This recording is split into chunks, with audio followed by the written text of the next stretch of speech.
Good morning. Shantideva in his Bodhicharya Avadara says, life is short. And there are too many things to know in one's life. And we do not know the actual span of our life, how long we are going to live. So therefore, get only those that is really necessary and important. This is a very powerful teaching and advice. Life is short. There are too many things to know.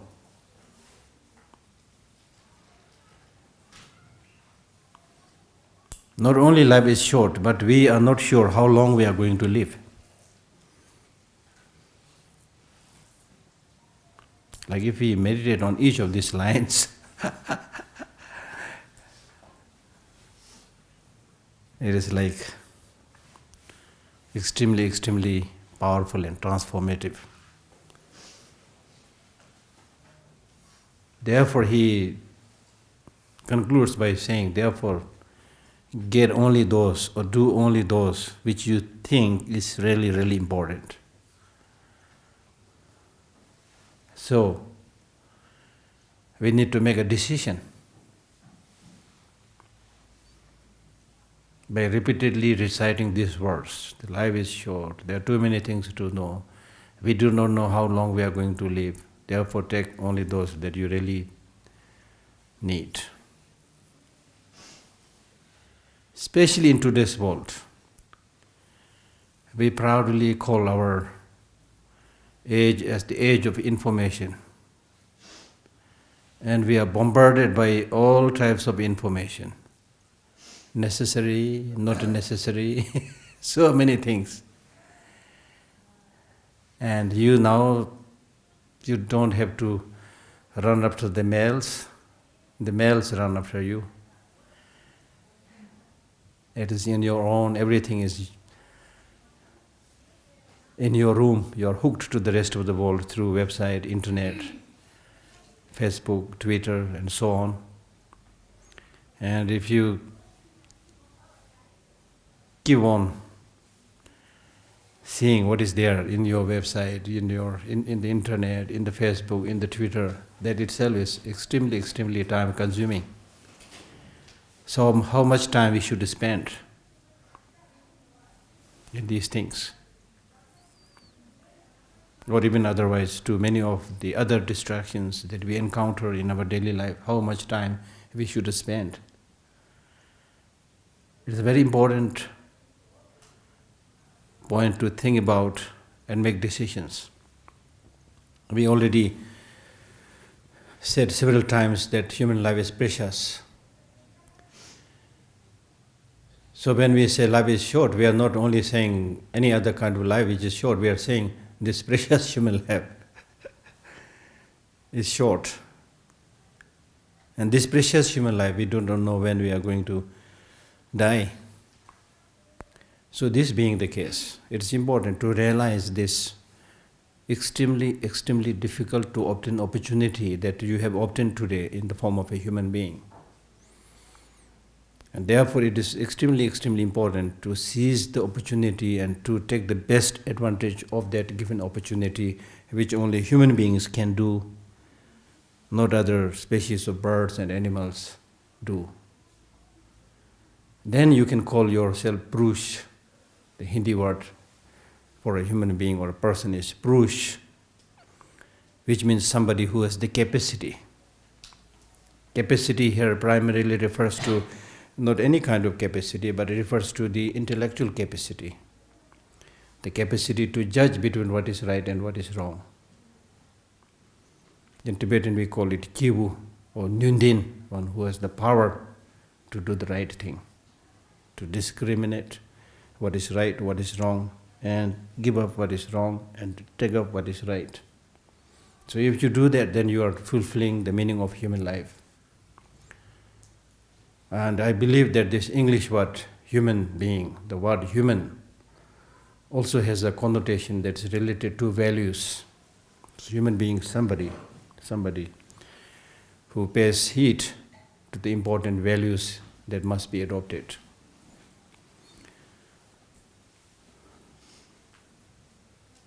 So this is the time to fulfill the Purush Arth, the meaning of a human being.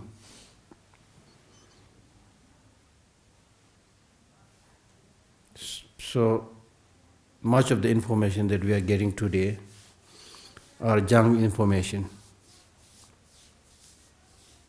And the Buddha said, don't make your mind a dustbin. If you put everything, relevant, irrelevant, especially the irrelevant things, you are putting junk in your mind. So, if you love yourself, if you take care of yourself, then don't put junk in your brain. That's what the Buddha is saying. So we don't need all types of information. We need those information which transforms us to the positive side, which makes us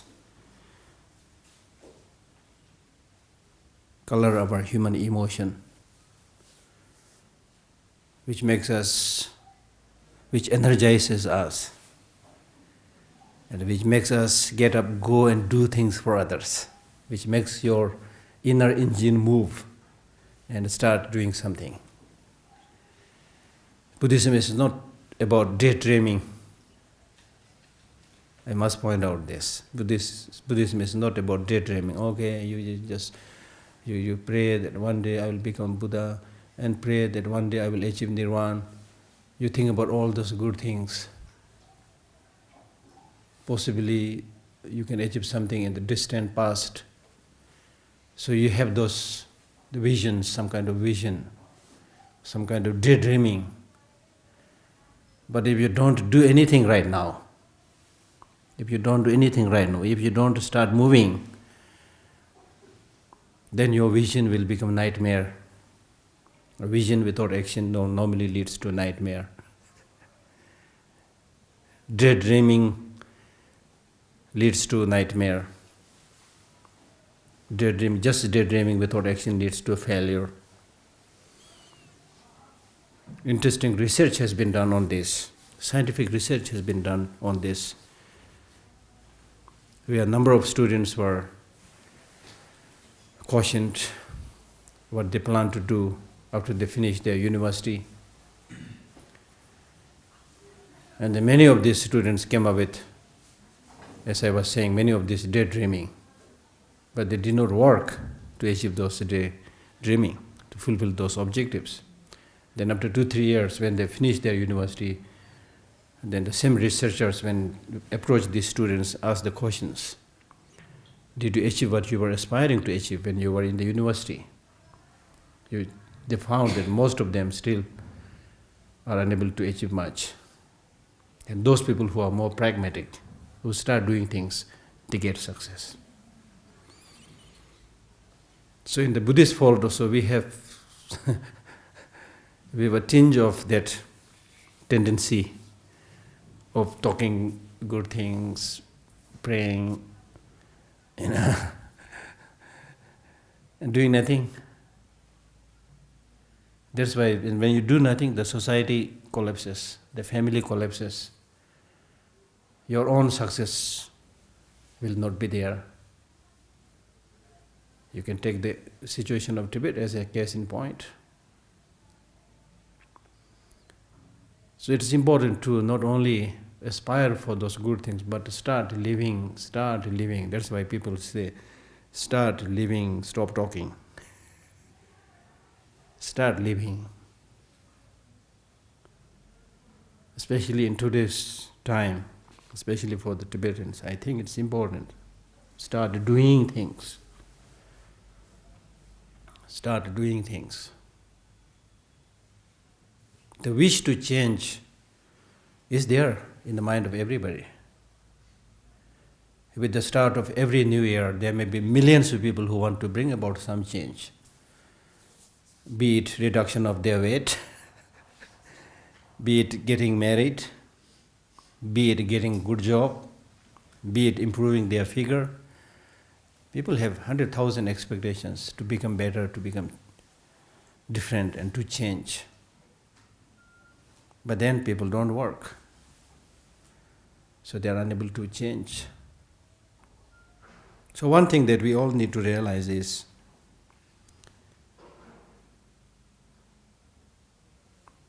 you are happy thinking about what you think you can do.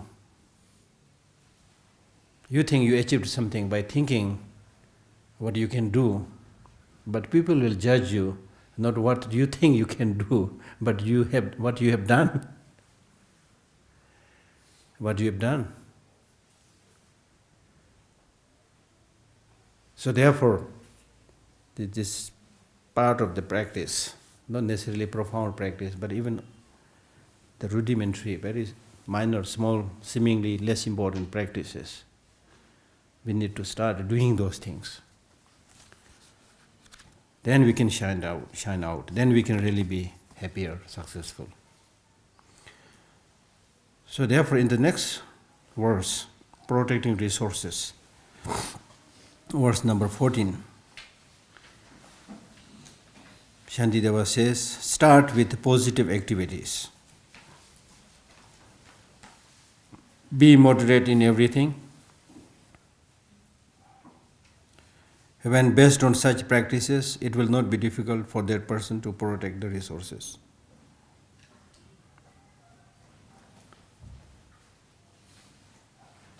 In the very beginning, when you accumulate and protect resources, it is important to ensure that your actions are not contaminated by evil and harmful ways, and that your accumulation and protection become a contributing factor for wholesome actions. When you and others use these resources, you should do so with contentment and moderation. So he says, start with positive activities in terms of protecting your wealth, in terms of protecting your resources. Start with positive activities. That means whether it is your accumulating wealth and resources,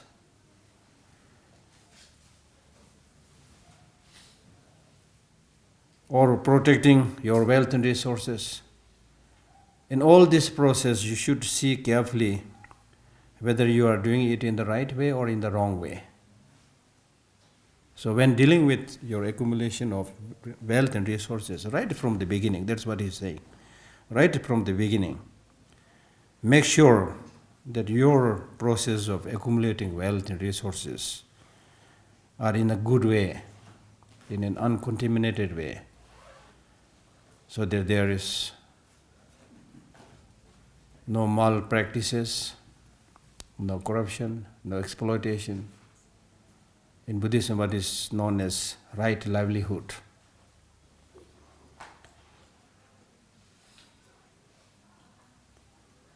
So it's very important. Make sure whatever, be it your physical well-being, your health, your mental well-being, your accumulation of name and fame and resources, whatever it is, make sure that you have earned all this in a correct way. Then that wealth, the resources you accumulated is real wealth. Because one, you have accumulated this wealth in the right way. Second, as much as possible, you will use it for the benefit of many others, not just for yourself. Now today in the world, how much wealth is wasted, how much resources are wasted because of focusing just only on the needs of few people or one person, you see. Millions are dying without having proper food, without having proper clothing, but there are few hundreds who are rolling in wealth, wasting the wealth. I don't remember the percentage. If you look at the percentage of the wealth of the world, a major part is used by only small population of the world, the so-called rich people. This is totally unfair and also not good for them. So start with positive activities. Be moderate in everything. Your accumulating wealth or resources should not be seen as the end of everything. It's only another means to peace and happiness. So there should be moderation in terms of your accumulation of wealth. There should be moderation in terms of the way you eat your food. Even if you are rich, there is no moderation, then your consumption of the resources and wealth at the end of the day kills you. There are so many examples because of having no moderation. Once when I was translating for His Holiness, so in between the office hours, sometimes I used to, for socializing, I come at the crossroad just near the Institute of Buddhist Dialectics. I come there. So I remember this very skinny young Indian boy who was selling this Golgappa. So I always go there and tease him. He's a very skinny little child. So I used to tease him by saying, "Are kya ho gaya, itna patla dubla?" I used to tease him by saying, "How come you are such a thin and skinny?" And the answer he gave was amazing. He said, "Guruji, पतले होने से आदमी बीमार नहीं होता है, ज़्यादा खाने से आदमी बीमार होता है." He said, most of the sicknesses you don't get because you are skinny or thin, but you get when you eat too much, when you become fat. See, it's a small boy. See? So much of the sickness that we get today is overeating or eating the wrong thing at the wrong time. You see, the seasons change. There are different foods suitable to different seasons. You see, sometimes we know that a particular food is harming us. Still, stupid as we are, we keep on eating those things, saying that, "Oh, my tongue likes it." So actually, we are committing suicide. It's a kind of suicide. So in a way, what the Buddha is teaching is, he's asking us, don't commit suicide. The Buddha says, don't cultivate all these negative emotions.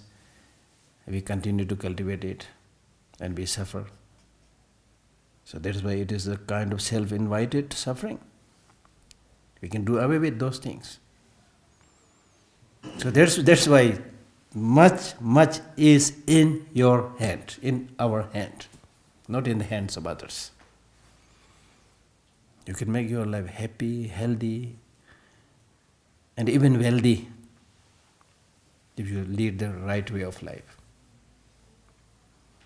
If you lead the wrong way of life, physically, mentally, in terms of wealth, economically, you will have a lot of problems and difficulties.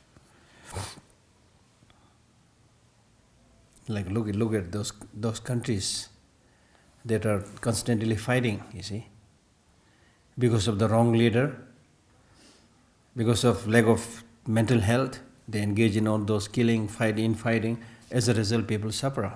How can they have physical health? How can they make economical development? You see, these are all extremely clear. So many examples are there. So have moderation in everything. In the true sense of the term, what we call as rich person actually is one who has contentment. A rich person is not those who have a lot of wealth around them, because they may still be hungry. They may have hundreds of servants, they may have many cars and many nice buildings and so forth, but still they are hungry. Mentally they are hungry. They are not rich in the true sense of the term. So those who are contented,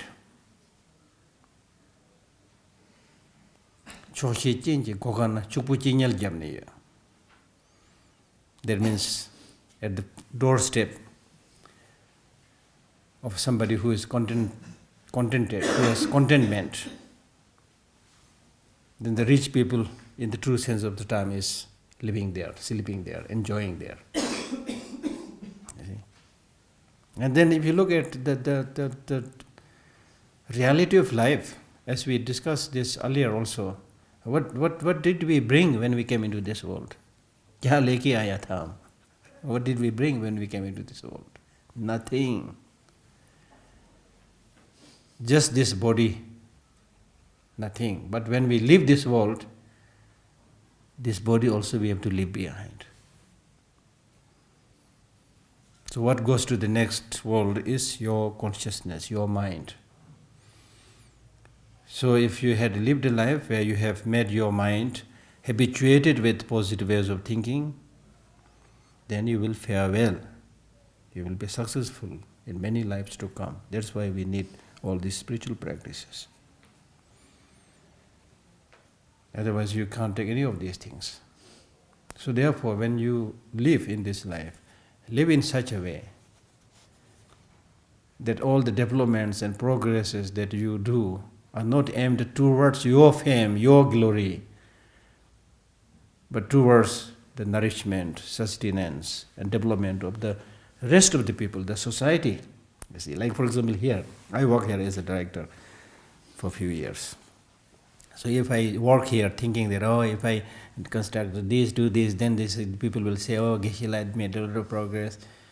I mean, people have right to say those things, but if my motivation and aim is that, I'm wrong, completely wrong. Because as I said earlier, how long I'm going to live here, you see? And these things doesn't even belong to me, you see. But but instead, if I do it with the realization that I may not be here for a long time, I'm not saying that I'm going to die soon, but even if I don't die, I may not be able to continue here for many years, you see. Things change. But that doesn't matter, because this institution has to survive. And people who come to attend classes here will continue. So many people, not only in this life, many lives, if we establish something good for the posterity, as we say today. With that aim you make progress, you make development. Then that is the right thing, the right way of doing things, you see. Then you see the objective clearly in the right way. See? And what you do if just for yourself will not last long, especially the material accumulations. So therefore, start with positive activities. Be moderate in everything. Be moderate in everything. When based on such training, such practices, then it will not be difficult for you to protect your wealth or your resources. You see? Imagine, if we think about the protecting the resources of this world, if people just implement these two things, make sure that how you come up with your resources are pure, uncontaminated, and if there's moderation, you see. There's no moderation. If you just go down and visit big cities, it's awful, really awful. People are so totally unconcerned about what they are doing to the society, what they are doing to the country, what they are doing to the rest of the world, you see. I frequently pass through Delhi. So when you go to the marketplace, especially in the evening, many rich people, they come with their fancy cars. There is no proper parking place, so much rush, difficult to move around. And they look like educated, well dressed and speaking fluent English. Unfortunately, that is the sign of educated person. If you speak English, it has become a fashion, unfortunately. Anyway, so they are there, they buy all sort of things and they eat and just throw everything like this. Imagine, just eat. The seemingly educated people, they just eat whatever. They just throw it like this.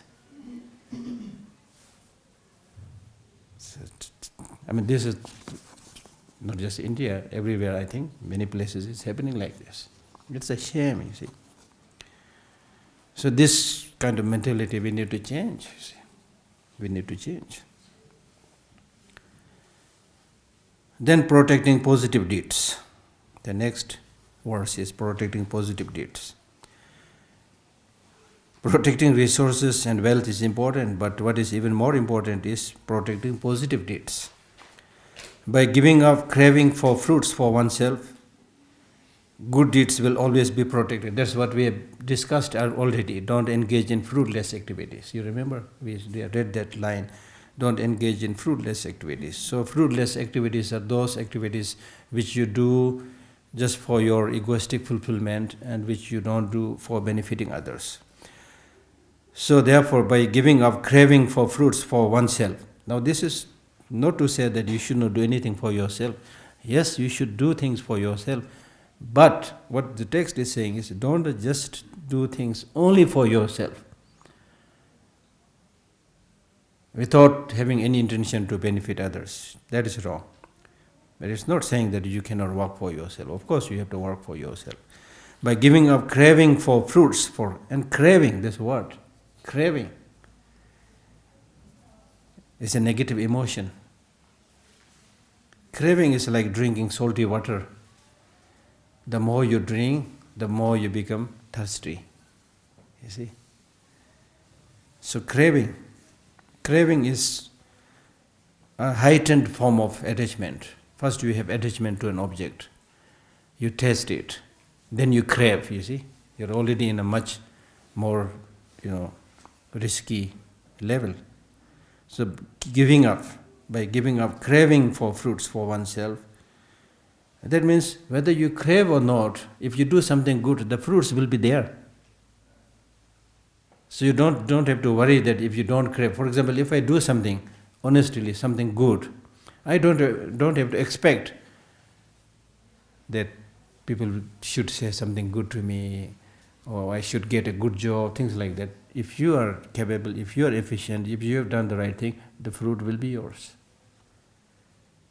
In Bhagavad Gita also, there is a line which says, do the good thing and leave the result to the God, meaning don't worry about the result, you see. Don't worry about the result. If you worry about the result, then that's already a problem, you see. You expect something to come back. And when it's not forthcoming, then you develop negative emotions again. I did this to him, he did not do anything for me, you see. So that's a wrong motivation. As I said right in the beginning, then when it comes to doing something good to others, do it because it is something that must be done, just as you would do it to yourself. You do so many things to yourself, but you never expect, thank you or something in return, you see. Because that is something that must be done, so do it. Okay? Without expecting anything. Now you're not expecting anything doesn't mean you will not get anything. In the very beginning, if you accumulate resources just for yourself, so this verse is also linked to the previous verse.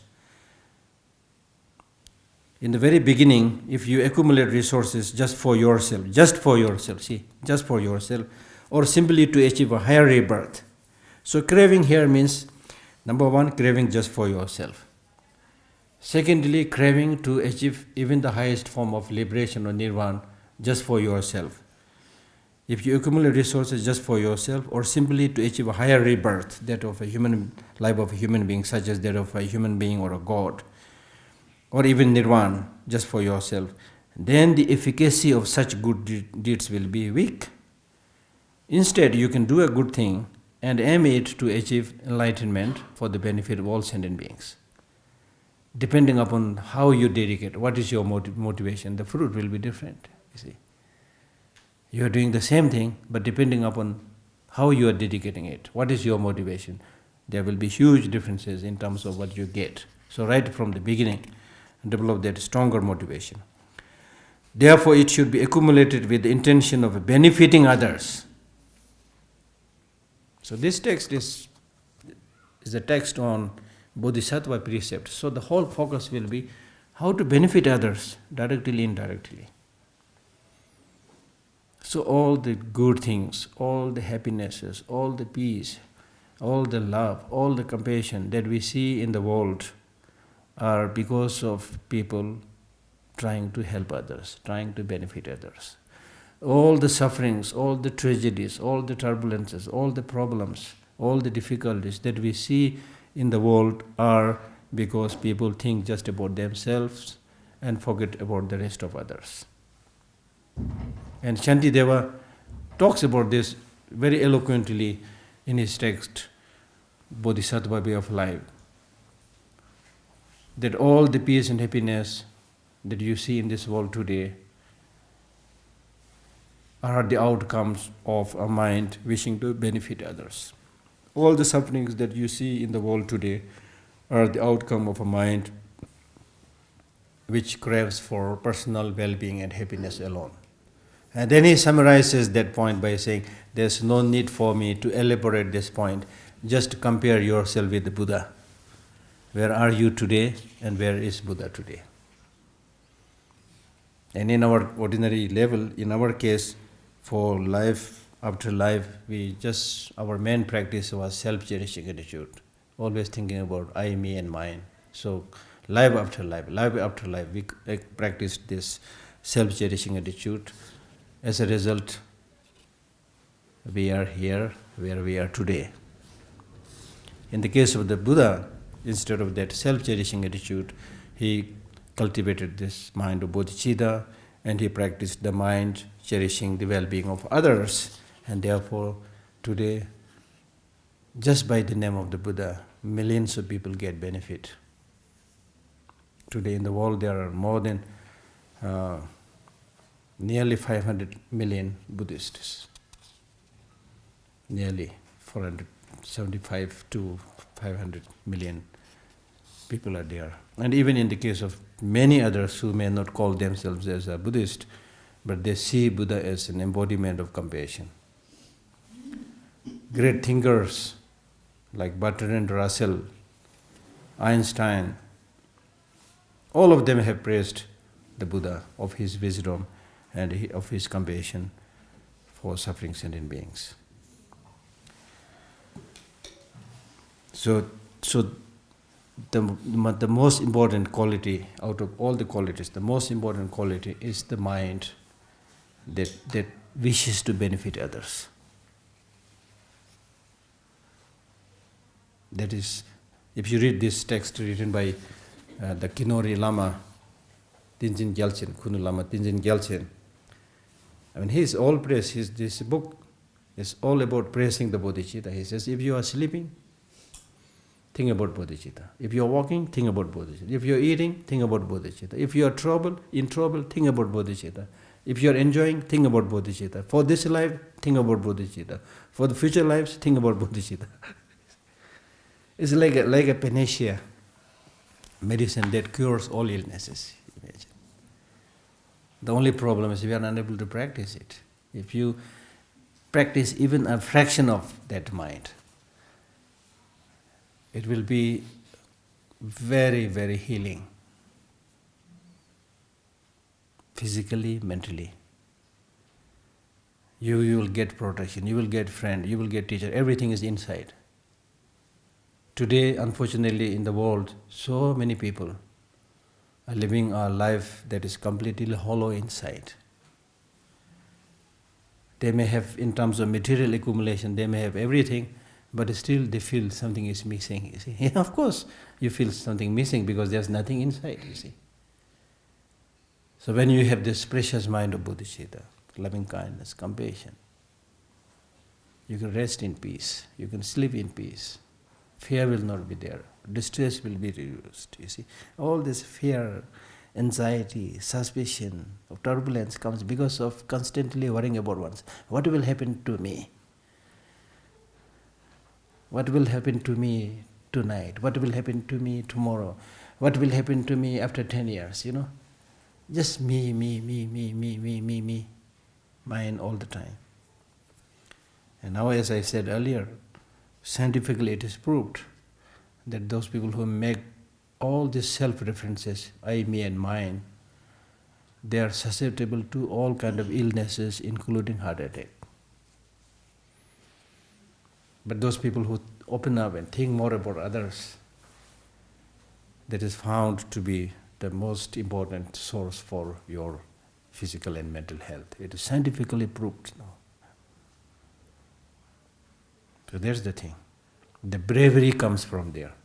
The strength comes from there. Courage comes from there. Love comes from there. Sense of belonging comes from there. So that's why it's the most important thing. So therefore he is saying that if you concentrate just for yourself, then the efficacy of such good deeds will be weak. Therefore it should be accumulated with the intention of benefiting others. As much as possible, whatever you have, either you share it or at least you use it, thinking that I use it and strengthen myself, empower myself so that I am able to help others.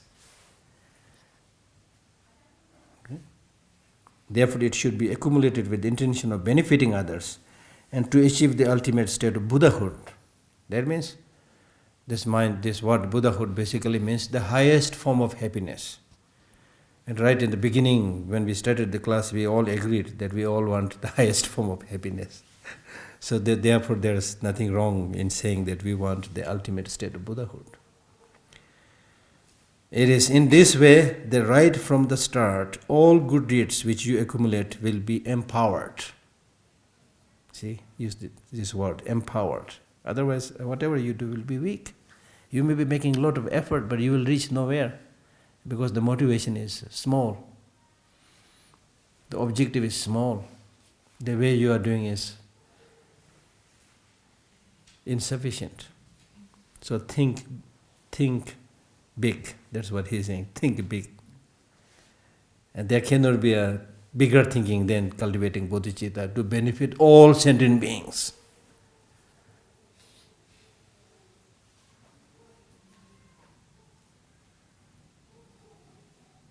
If somebody fights for one's own country and dies, then we call that person as a martyr and hero and so forth, you see.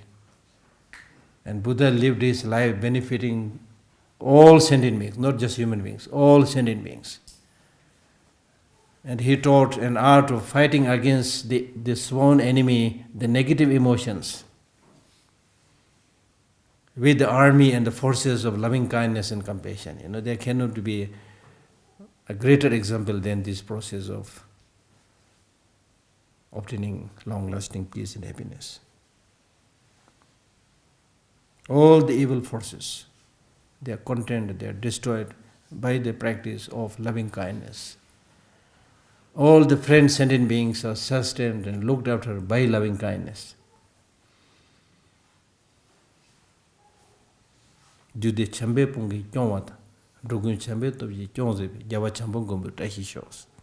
There's a prayer which talks about this.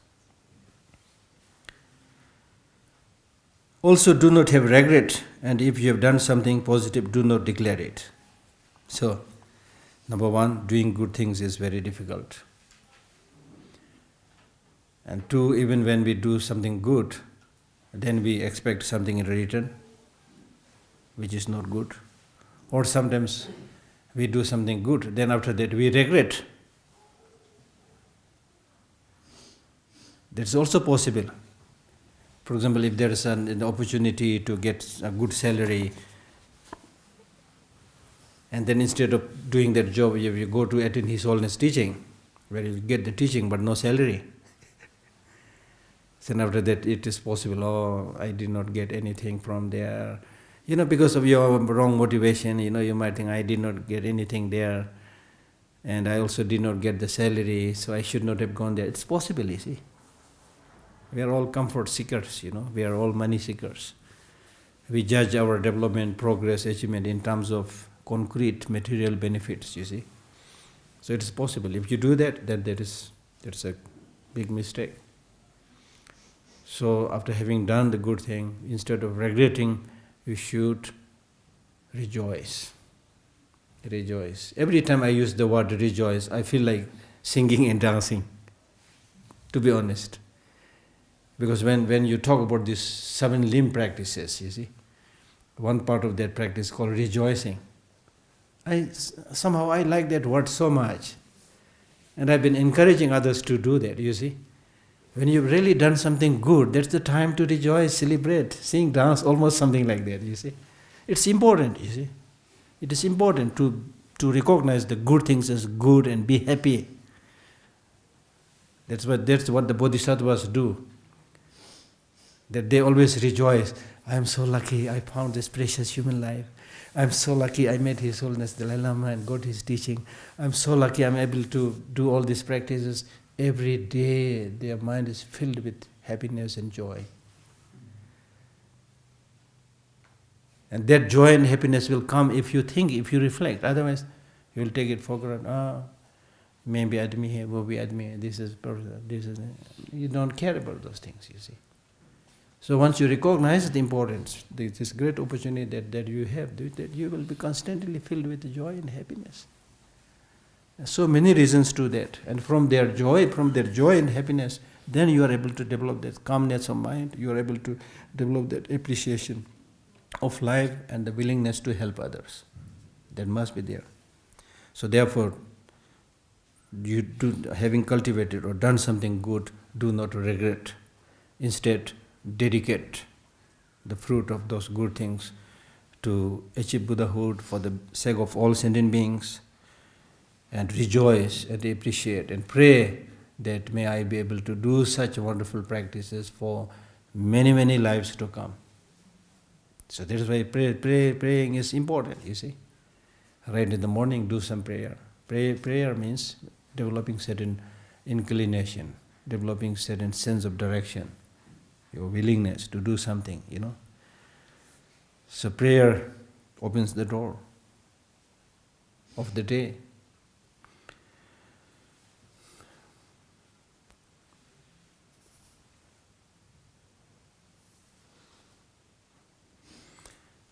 And if you have done something positive, do not declare it. See, there's another problem. We don't do, having done something good, either we'll regret it, or we'll become too excited about it, taking it as a great, very, very special thing that you have done. And then you will link it to boosting your ego. See, I have attended Kala Chakra how many times? 25 times. See. You may not even know the meaning of the word Kala Chakra. But you will be very fond of declaring it. Oh, I've attended this teaching so many times. You see. Unless there is a special purpose, do not declare your good things. And especially in this line of practice of the mind training, the great Kadamba teachers, they never declared their spiritual achievements. And in fact, in Buddhism, it is prohibited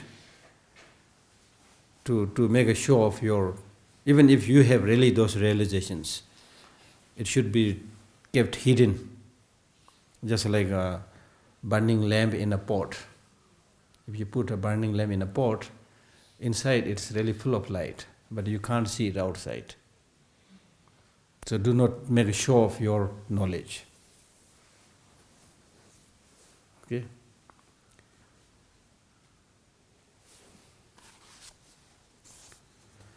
Those who wish to protect their accumulated merit should not have regret towards their good deeds. They should also not display these good deeds to others when there is no genuine or important reason to do so.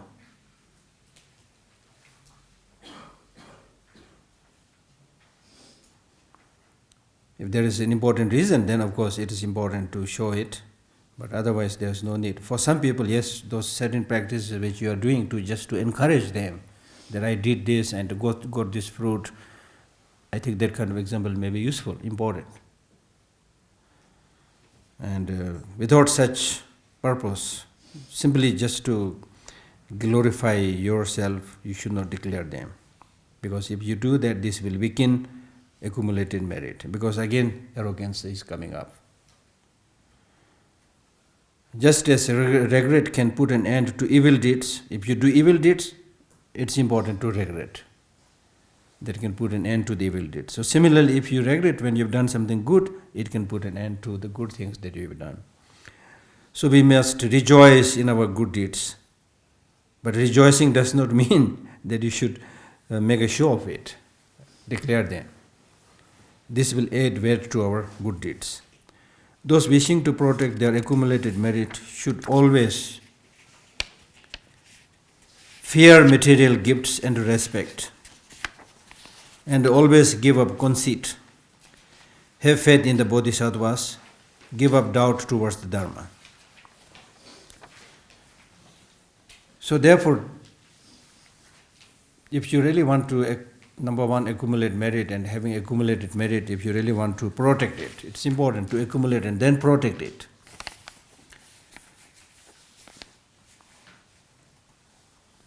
You need to do 4 things here. First thing that you need to do is fear material gifts. Fear material gifts. Meaning, do not have too much attachment to material accumulations. Because the whole world is running after material accumulations.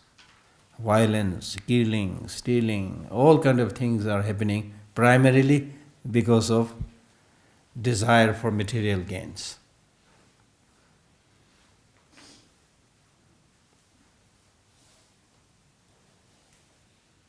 And now, unfortunately, we have reached such a state where people spend their whole life running after material accumulations.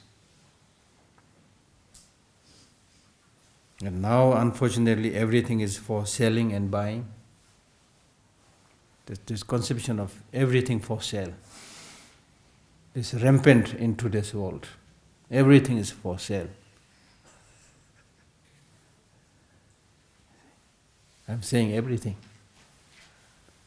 unfortunately. We can sell because they are buyers. They are buyers because there is attachment, there is craving, there is grasping, there is stupidity, there is ignorance.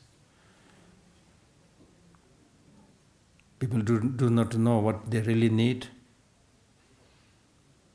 If you show them something that fancies their senses, they'll buy. That's why the Buddhas, I'm sure the Buddhas, when they see us, they feel so much love and compassion to us, because we are exactly like completely like innocent children. Although we call ourselves grown-up people, very often the Buddha addresses us, my children, my child. Just like small innocent kids, they are confused with building sand castles near the beach, thinking that sand castle that they build is a real castle. One child builds a sand castle. If another comes and destroys that castle, that child will cry like anything, as if a real castle has been destroyed. Because of his immaturity of the mind and innocence, he thinks like that. So similarly, much of the things that we are doing is exactly like building sand castles. And unnecessarily we are crying, we are weeping, we are suffering. So that's why Buddha is saying, look, wake up. Buddha is giving us this call, wake up call. Wake up. Because right now you are sleeping in ignorance. And that's why you are suffering. And much of this suffering is unnecessary suffering. Unnecessary suffering in the sense, because if you develop slightly better wisdom and more insight, then you will see the senseless in many of the things that you are doing, and based on which you are unnecessarily suffering. That's why even some of the thinkers, not necessarily just Buddhist teachers, some of the thinkers, they say that in one's life, around 70% of the sufferings that you thought suffering is not even suffering. It is just your mental creation. Meaning that if you change your attitude a little bit, 70% of suffering of your life will be gone like this. Just changing your attitude. And the Buddhist teachers say the same thing. Like some of the sufferings and troubles you can change but just by turning your neck around, You're having a lot of problems seeing things like that. Just turn your neck around. That suffering will be gone. Things like that, small things like that can change your life. And it is in that context Shantideva made his famous statement saying, if it is something you can change, don't worry because you can change. If it is something you cannot change, no use worrying because by worrying you can't change it. You see, if you adopt that stance, that way of thinking, nothing can bother you. So it's changing your perception.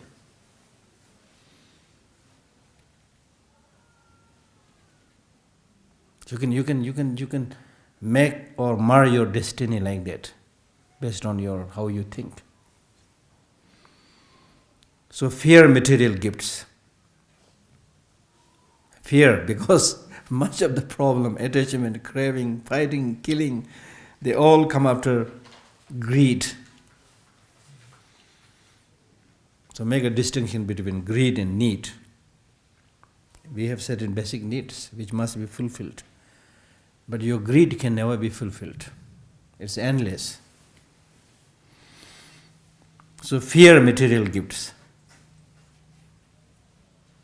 It's not saying that you don't use anything, but when you go after material gifts with greed, with craving, then there starts all the problems and difficulties.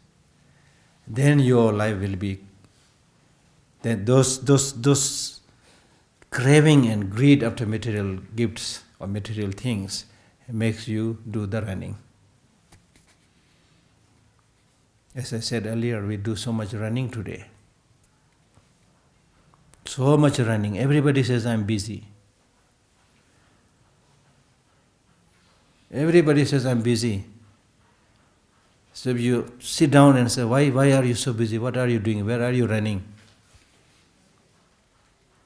Now in big cities there is hardly any sense of day and night.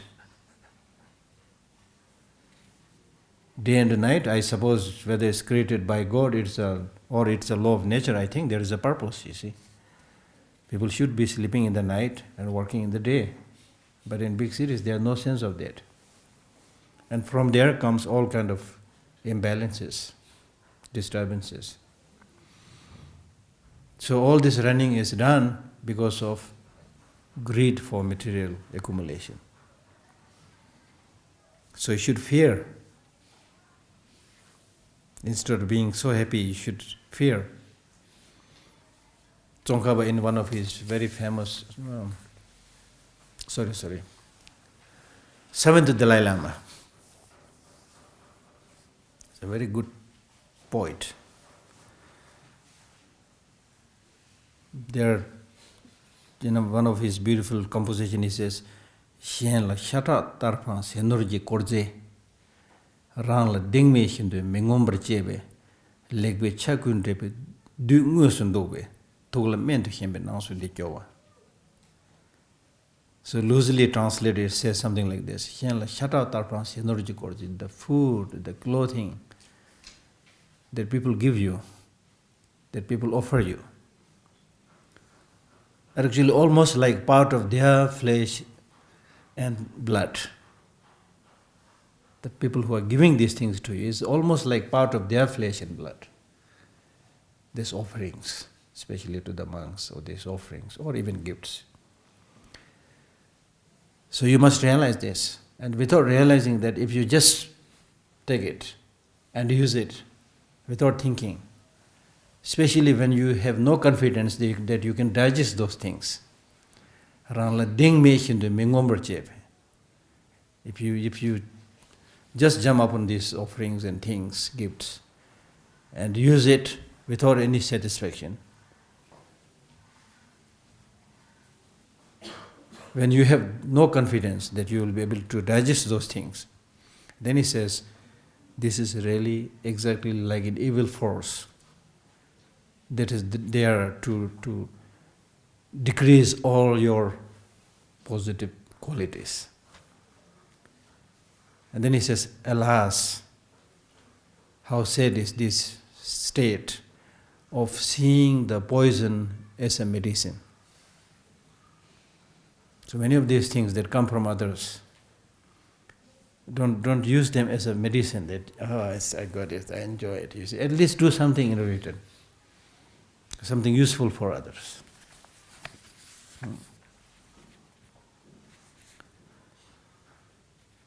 So fear material gifts and respect. When somebody respects you, puts you in a higher pedestal, that's the time you should be careful. We have many examples like Mao Zedong and so forth, who in the beginning, when they were ordinary person, they had good motivation, wanted to join this class, less struggle, wanted to look after the happiness of the peasants and so forth. But once they in the height of that power, then they get completely drunk by that madness of power, and then they become a source of death and killing of so many people. 75 million people lost their lives under Mao Zedong's rule. I'm not saying he killed, I said 75 million people lost their life through killing, through persecution, indirect, whatever, direct, indirect, whatever. 75 million, imagine. You can get completely crazy. And that craziness is rampant in today's world also. The crazy leaders, they have the power and they are making ordinary people go to war, kill each other in the name of this, in the name of that. So fear, respect. Always, one of the important Buddhist practices, like we did when we started our class also, we bow down, did some prostration. To our parents also we bow down and respect. So now the younger generation, how much they are doing this, I don't know, but we must do this. Because the very purpose of doing that prostration is to cultivate humility and to reduce conceit and arrogance. If you are arrogant, you will not bow down.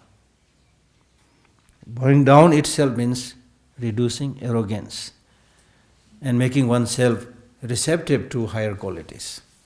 That's very, very important. So paying homage is an antidote to arrogance. So therefore, when somebody respects you, again, Shantideva gives a detailed explanation about this in his Bodhisattva, where he says, somebody respects you, do not get puffed up. Do not get inflated thinking that I'm somebody. These people are bowing down to me, I'm really special, something. Don't think like this. Instead you should think, oh, this is a good person. This is a good person. He recognizes good things as good. So focus should be on the others who are doing those good things, not on yourself. You should think, I'm nobody, but still he thinks I have some good qualities, meaning that this person is appreciating good things. It's wonderful. Like that. Fear material gifts and respect.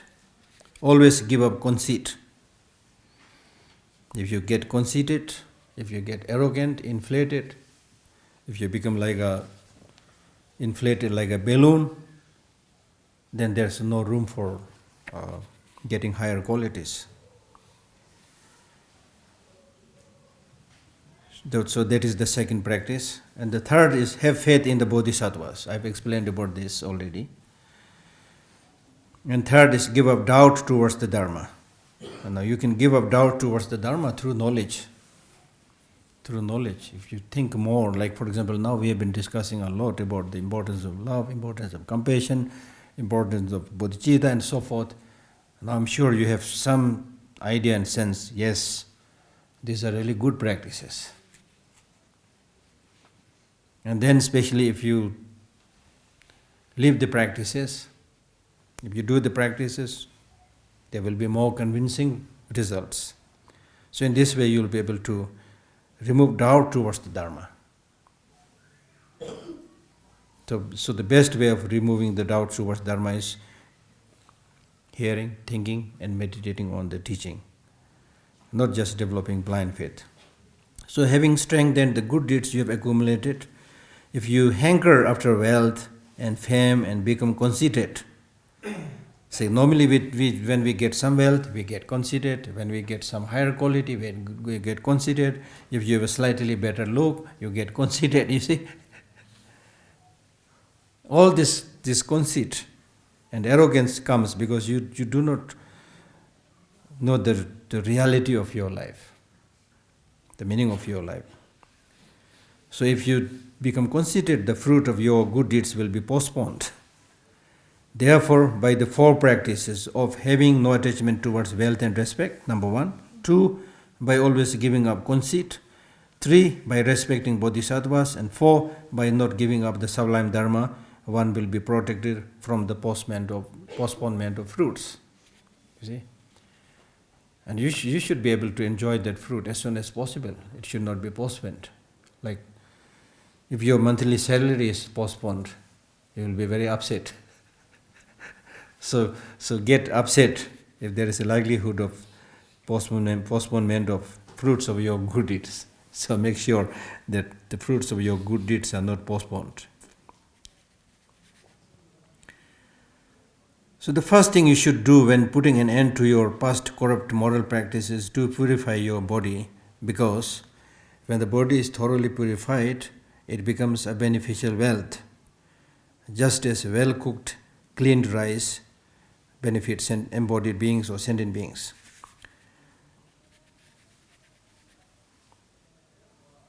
So this verse is primarily talking about cultivating the right motivation, making the right prayer.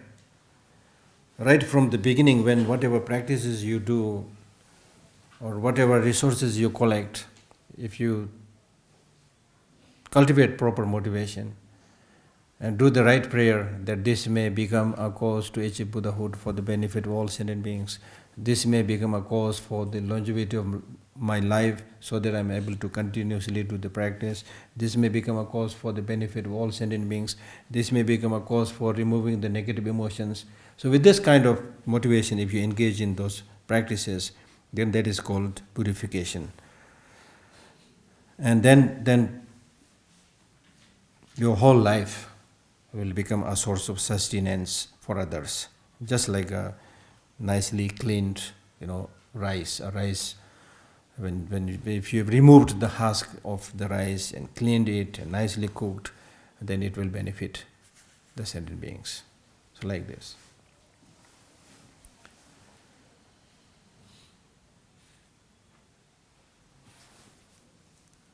Any questions? Let us have some questions today.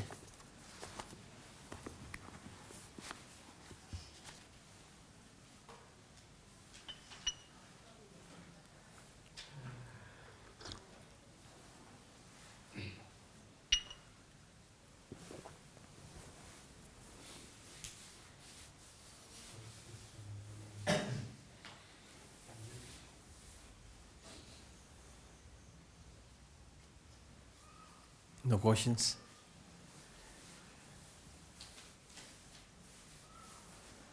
Yeah? Ask. Yeah. Just ask.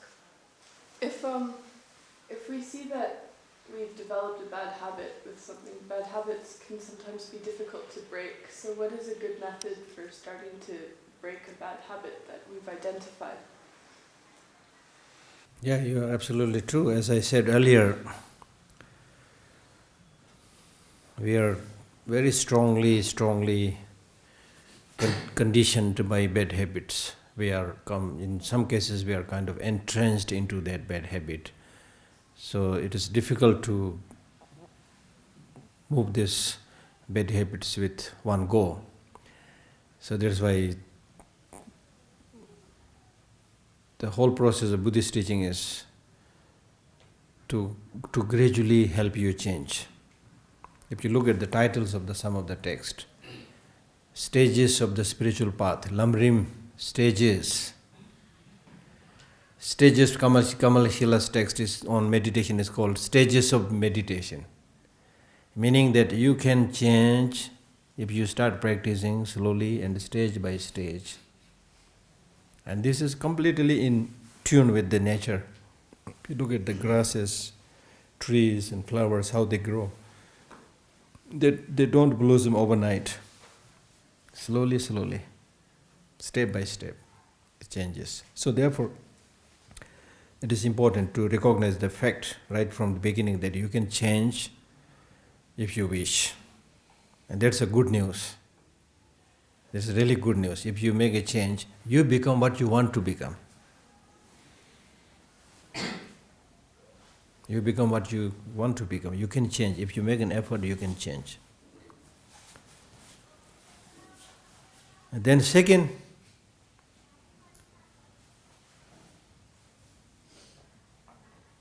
to see that change, you need to make an effort. You need to start. If you don't start, you will never change. For example, I was thinking about reducing my weight a little bit for my health. Then I thought about what to do. Install a exercise machine or do some prostration. Then I said, okay, prostration is easier. So I bought a wooden plank to do the prostration. And I'm not able to do it, you see. It has been lying there for some time now. So occasionally I do a little bit, and then there's no continuity, you see. So it takes time. But at least it helps you, you see. At least there is something there that reminds you to do that practice. So put a reminder and start doing.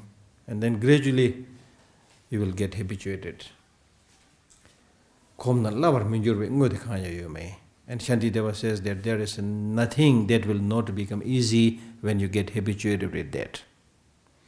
And he gives the example of your sworn enemy. He gives the example of your sworn enemy. Somebody must have been your sworn enemy.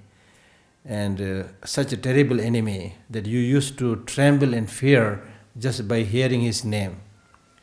And then he says it happened that because of the change of situation, that enemy that you used to fear so much happened to be your next door neighbor. So in the very beginning you're terrified, you don't even dare to look towards that person. Somehow he is now your neighbor. Then with the passage of time, slowly you pull some courage and at least look at his face. He also looks at your face. And then with the change of time, one day you say, good morning. He also says good morning. Then after some time you start talking. And then after some time you start inviting each other to tea, dinner, lunch and so forth. And then gradually you become such a dear, close friend that now you don't even want to remain away from that person for a short time. Your sworn enemy, now you become your bosom friend, you know. So it's all possible. It shows the possibility. Yeah. So, and the most important thing is you need to see, it's not simply changing for the sake of changing, but what is wrong with that bad habit? How much problem it created to you? You need to think about this. If you are able to see the destructiveness of that habit, the ugly side of that habit, then that will help you stay away from that also. Just like making human friendship. If somebody has been cheating you for a long, long time, and you have been realizing those repeated cheatings, then even if that person comes to you with a smile, you know that person, you know, so slowly you distance yourself from that person, you see. So like that, yeah. Okay? Any other questions?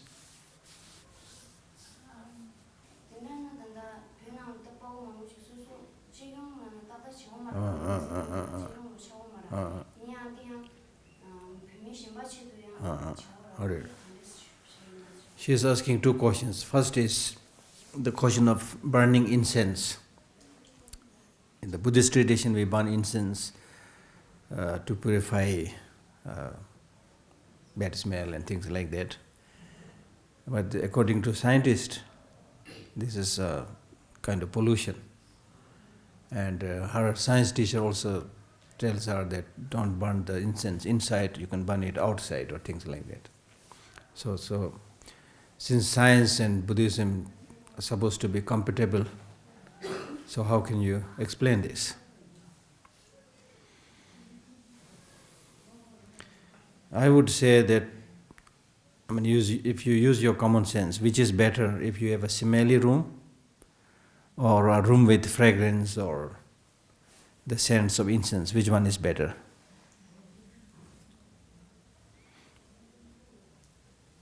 Rua.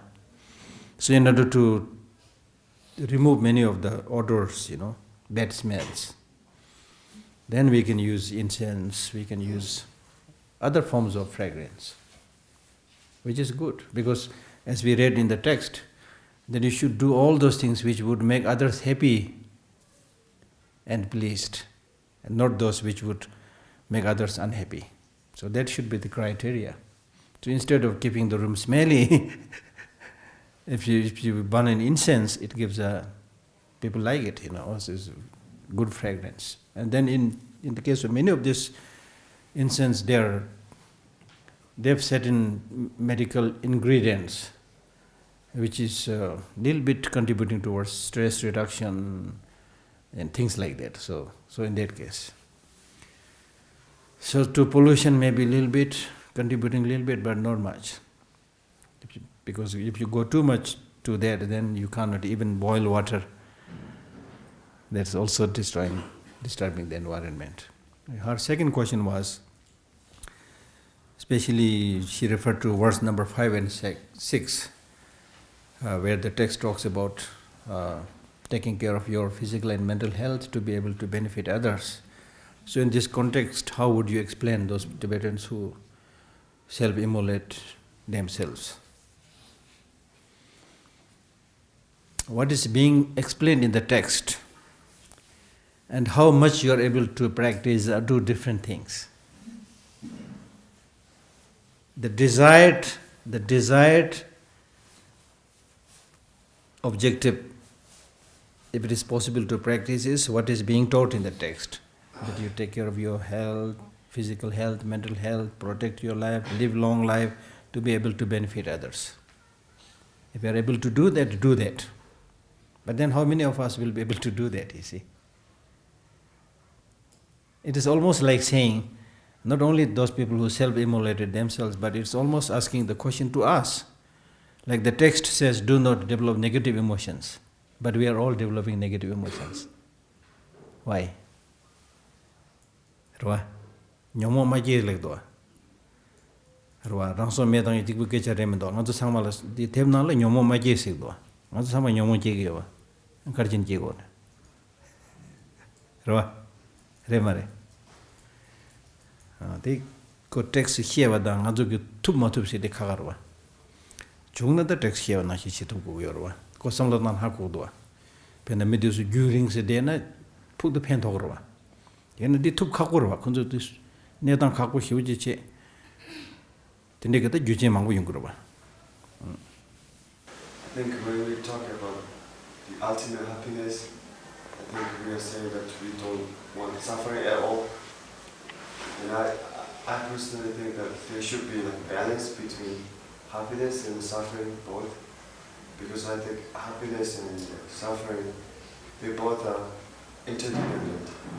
So when we like achieve Buddhahood, I think there is no suffering at all, just happiness.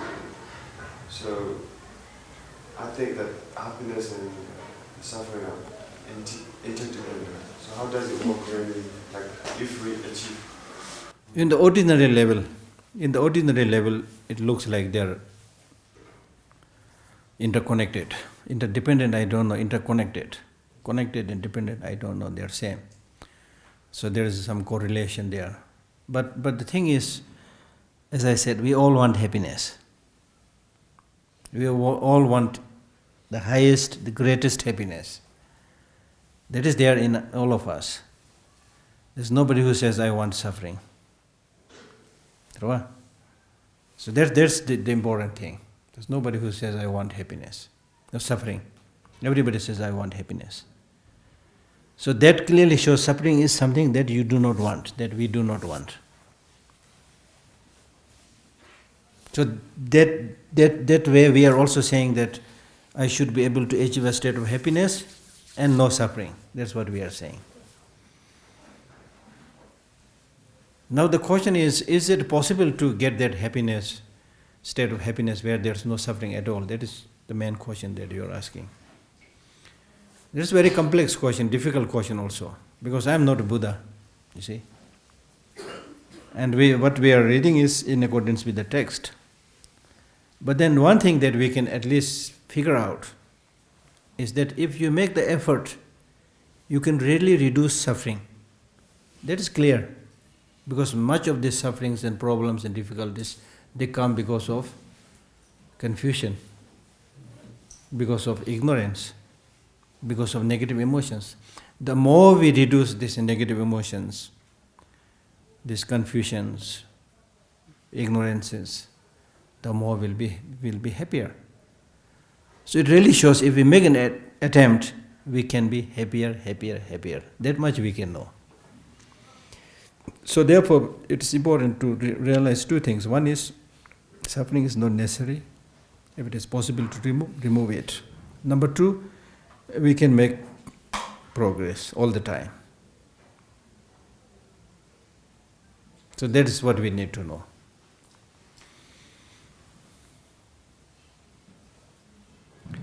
For example, I was reading this text this morning. It says, for example, if you understand the meaning of ignorance, ignorance, as I said earlier, is not just a lack of knowledge, but misconception of reality. And it is this misconception of the reality that we get all kinds of turbulences, difficulties and problems and so forth. That's the key. So that is to say that if this misconceptions of reality, ignorance, is not there, there will be no confusions. As a result, there will be no suffering, no problem. That's what the text says. So sufferings and problems that you are experiencing are primarily based on your mental projection. Your mental projection. You perceive certain things in certain ways, and then because of that, you get all kinds of reactions, and as a result, negative emotions.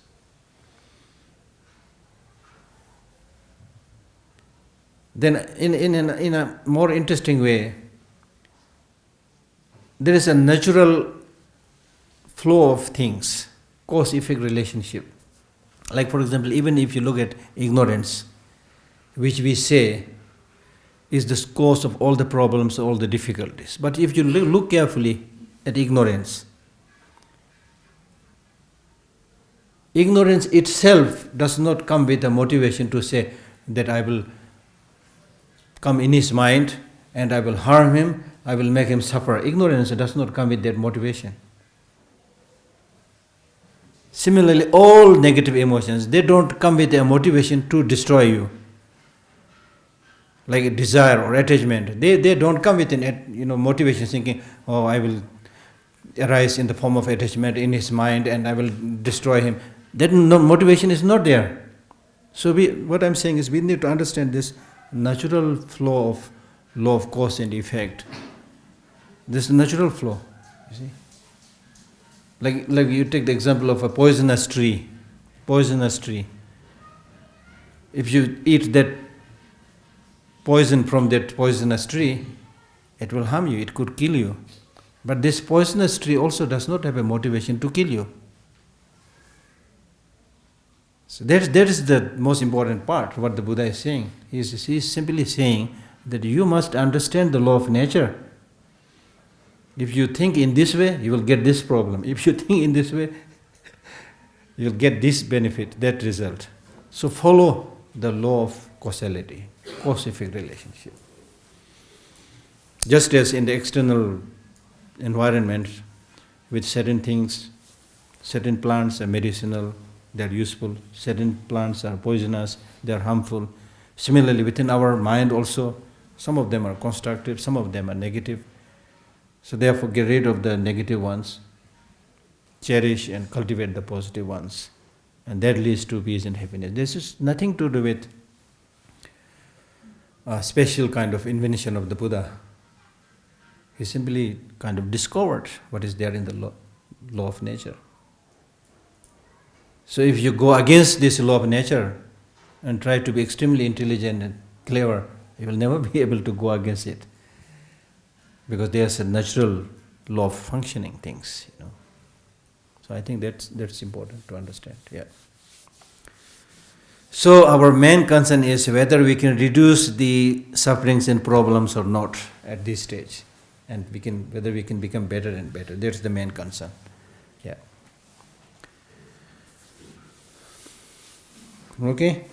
Thank you very much. See you tomorrow.